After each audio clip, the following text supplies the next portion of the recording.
So back in my day, music was stored on cassette tapes and CDs, right? And you needed a player in order to listen to your music.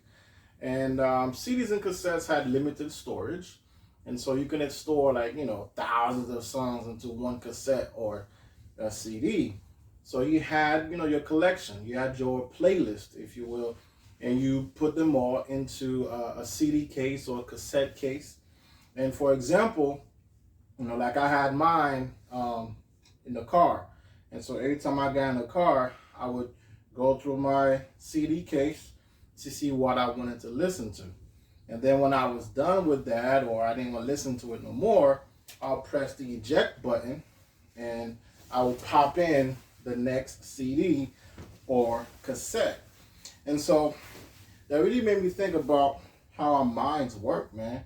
Sometimes we get these bad thoughts, these unwanted thoughts, these intrusive thoughts, these narratives that have been playing in our minds for the longest that are not positive. And I realized we can actually go ahead and do the same thing, like press that eject button and get those thoughts out and pop in new thoughts like God's word.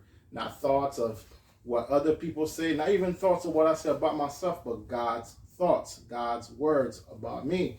And I realized though that in order to be able to eject the bad thoughts and insert God's thoughts, the God's thoughts have to be there in the first place. I have to be familiar with them. So I have to read God's word and retain the information so I can have it on hand in order to insert it to combat the negative thoughts.